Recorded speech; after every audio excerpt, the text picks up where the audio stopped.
Hi friends, आइए हम समझते हैं कि क्या एक संस्था का 12A रजिस्ट्रेशन के बिना एटीजी रजिस्ट्रेशन संभव है या नहीं। तो एटीजी जो रजिस्ट्रेशंस हैं वो एटीजी रजिस्ट्रेशन बिना 12A का पॉसिबल है या नहीं, और इसी का आंसर जो ऑनरेबल आईटीएटी बेंच अहमदाबाद ने किया। एक संस्था जो निशा फाउंडेशन, जिसने 12A और एटीजी के लिए एप्लीकेशन फाइल किया, उनके जो 12A हैं रिजेक्ट कर दिए गए, और एटीजी सिर्फ इस ग्राउंड पे रिजेक्ट हो गया क्योंकि आपका 12A रिजेक्शन हो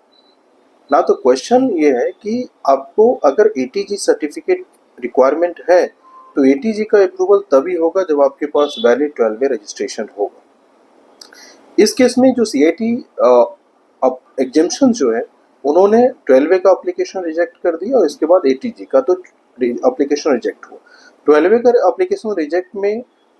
जो एज पर सीआईटी एग्जेम्पशन उनके हिसाब से जो चीज़ की रिक्वायरमेंट थी वो इन्फॉर्मेशन एंड डॉक्यूमेंट प्रोवाइड नहीं किया गया।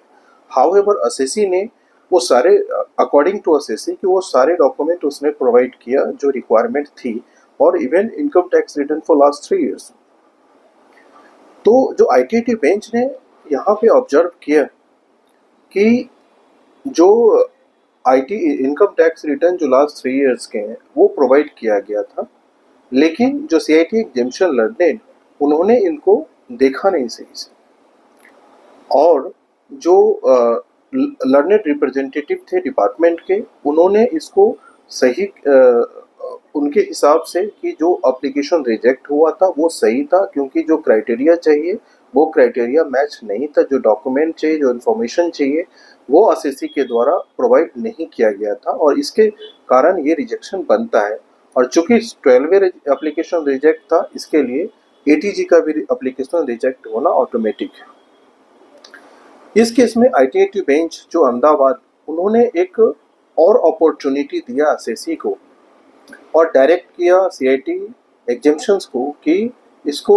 आप एक अनदर अपॉर्चुनिटी दें, और असेसी को डायरेक्शन किया कि आपको सारी चीज़ें जो इन्फॉर्मेशंस है वो 12A के जो नोटिस है, जो सीआईटी एग्जेम्पशन डिमांड कर रहा है, डॉक्यूमेंट्स का, एविडेंस का, इन्फॉर्मेशन का, वो सारे प्रोवाइड करे। जब आपका 12A हो जाएगा देन सीआईटी एग्जेम्पशन को एटीजी को प्रोसीड करने का भी डायरेक्शन है कि उसमें भी अनदर अपॉर्चुनिटी दिया जाएगा। तो जब भी आपके एप्लीकेशन 12A और एटीजी रिजेक्ट होते हैं, अगर आपको लगता है कि पर्याप्त अपॉर्चुनिटी नहीं मिला या जो डॉक्यूमेंट इन्फॉर्मेशन चाहिए वो सब प्रोवाइड की फिर भी रिजेक्ट हुआ, तो यू मस्ट फाइल